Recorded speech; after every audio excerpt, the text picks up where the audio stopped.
दोस्तों, किसी ने ठीक ही लिखा है, अनुमान गलत हो सकता है पर अनुभव कभी गलत नहीं हो सकता है, क्योंकि अनुमान हमारे मन की कल्पना है और अनुभव हमारे जीवन की सीख है। और दोस्तों, अनुभव पर आधारित एक छोटी सी लघु कथा सोशल मीडिया पर शेयर की गई है। ये कहानी मुझे इतनी प्रभावित कर गई कि मैं आप लोगों के साथ शेयर कर रहा हूँ। अनुभव सबसे बड़ा ज्ञान है जिसे आवश्यकता अनुसार सोच समझकर ही इस्तेमाल करना चाहिए। तो आइए इस छोटी सी लघु कथा को सुनते हैं और फिर समझते हैं कि इस कथा से हमें क्या सीख मिलती है। ट्रेन चल रही है, ट्रेन में एक वृद्ध सफ़र कर रहे हैं, साथ में कुछ नौजवान, बिगड़े हुए नौजवान कह सकते हैं, कुछ लड़के भी सफ़र कर रहे हैं। वो वृद्ध व्यक्ति राम नाम की माला का जाप कर रहा है। संयोग से पूरा कोच खाली था, 4-5 लड़के और एक वृद्ध व्यक्ति, बस और कोई नहीं उस कोच में था। 8-10 लड़के उस कोच में आए और मस्ती करने लगे। एक ने कहा चलो जंजीर खींचते हैं, दूसरे ने कहा नहीं नहीं, यहाँ पर लिखा है 500 रुपये जुर्माना हो सकता है, 6 महीने की कैद भी हो सकती है। तीसरे ने कहा इतने लोग हैं, चंदा इकट्ठा करके 500 रुपये जमा कर लेंगे सभी लोग मिलकर। सभी लोगों ने चंदा इकट्ठा किया, 1200 रुपये जमा हो गए। इससे पहले कि वो चैन खींचते, पहले लड़के ने कहा कि लाइए 1200 रुपये मैं अपनी जेब में रख लेता हूँ, फिर चैन खींचते हैं।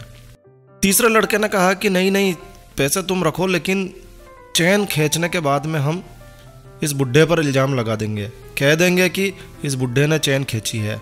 ये बुढ़ा अकेला है और हम सभी एक स्वर में एक मत होकर यदि कहेंगे कि इस बुढ़े ने चैन खींची है तो हमारी बात ही मानी जाएगी। बुढ़ा व्यक्ति उन लड़कों की बात सुन रहा था। बुढ़े व्यक्ति ने हाथ जोड़कर कहा, बच्चों मैंने तुम्हारा क्या बिगाड़ा है, क्यों मुझे फंसा रहे हो?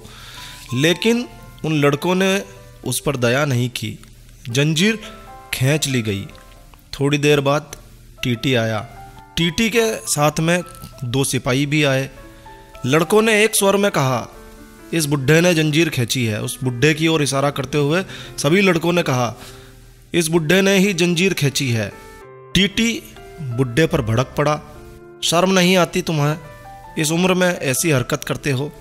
बुढ़ा हाथ जोड़कर खड़ा हो गया, साहब हाँ मैंने जंजीर खींची है, लेकिन मेरी मजबूरी थी। पूछा गया क्या मजबूरी थी? बुढ़ा ने कहा मेरे पास केवल 1200 रुपये थे जो इन लड़कों ने मुझसे छीन लिए हैं और इस लड़के की जेब में रखे हैं। आप चाहें तो इसकी तलाशी करके देख लें, इसकी जेब में 1200 रुपये मिलेंगे। अब टीटी ने सिपाही से कहा कि इसकी तलाशी लो। लड़के की तलाशी ली गई, लड़के की जेब से 1200 रुपये बरामद हो गए, जो वृद्ध को वापस लौटा दिए गए, यानी कि वो पैसे जो चंदे से इकट्ठे किए गए वृद्ध को दे दिए गए। और अगले स्टेशन पर लड़कों की पिटाई करते हुए लड़कों को पुलिस के हवाले कर दिया गया। ले जाते समय लड़के ने वृद्ध की ओर देखा, वृद्ध ने सफ़ेद दाढ़ी पर हाथ फेरते हुए कहा बच्चों ये बाल यूं ही सफ़ेद नहीं हुए हैं।